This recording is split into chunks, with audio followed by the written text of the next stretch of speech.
Welcome to episode 7 of Michael Reads from a Book, a series in which I read out loud from a book. It's been a rough day, to be honest. The control button on my keyboard wasn't working, so I took it off to get some of the dust out, and one of the plastic bits snapped off. And the only good thing about the whole mess is that the nice thing about losing the control button is that there are two of them. But still not great. But you aren't here for that. You are here to hear me read from a passage. So today's book is a bit of a departure in that we've gone from the intellectual realms of nonfiction into the fantastic realms of fiction with Terry Pratchett's Hogfather.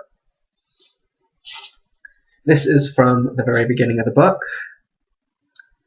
Everything starts somewhere, although many physicists disagree.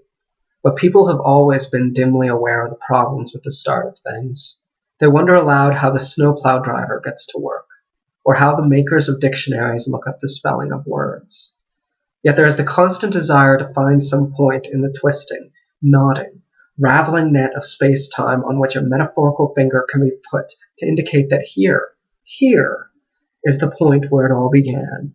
Something began when the Guild of Assassins enrolled Mr. Teatime, who saw things differently from other people, and one of the ways that he saw things differently from other people was in seeing other people as things.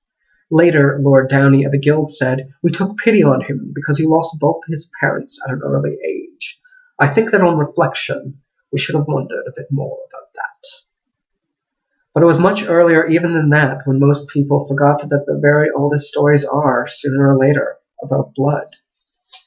Later on, they took the blood out to make the stories more acceptable to children, or at least to the people who had read them to children, rather than the children themselves, who on the whole are rather keen on blood, provided it's shed by the deserving, and then wondering where the stories went. There's an asterisk here next to deserving, and it says, that is to say, those who deserve to shed blood, or possibly not. You never know with some kids.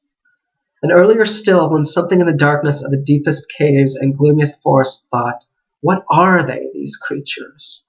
I will just observe them. And much, much earlier than that, when the Discworld was formed, drifting onward through space atop 4 elephants on the shell of a giant turtle great epsiode.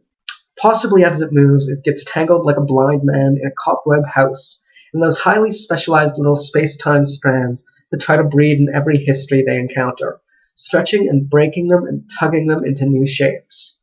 Or possibly not, of course. The philosopher Didactylos has summed up an alternative hypothesis as, things just happen. What the hell? The senior wizards of Unseen University stood and looked at the door. There was no doubt that whoever had shut it had wanted it to stay shut. Dozens of nails secured it to the frame. Planks had been nailed right across, and finally it had, up until this morning, been hidden by a bookcase that had been put in front of it. "And there's the sign, Reed Cully," said the dean. "You have read it, I assume? You know? The sign which says, 'Do not, under any circumstances, open this door'?" "Of course I've read it," said Reed Cully. "Why do you think I want it opened?" Why?" said the lecturer in recent rooms. "To see why they wanted it shut, of course." He gestured to Modo, the university's gardener and odd-jawed dwarf, who was standing by with a crowbar. "Go to it, lad." The gardener saluted. "Right you are, sir." Against a background of splintering timber, Reed Cully went on. "It goes on the plans that this was a bathroom. There's nothing frightening about a bathroom, for God's sake. I want a bathroom. I'm fed up with sluicing down with you fellows. It's unhygienic. You can catch stuff. My father told me that. When you got lots of people bathing together, the Veruca gnome is running around with its little sack." There's an asterisk here. This exchange tells you almost everything you need to know about human civilization, at least those bits of it that are now under the sea, fenced off, or still smoking.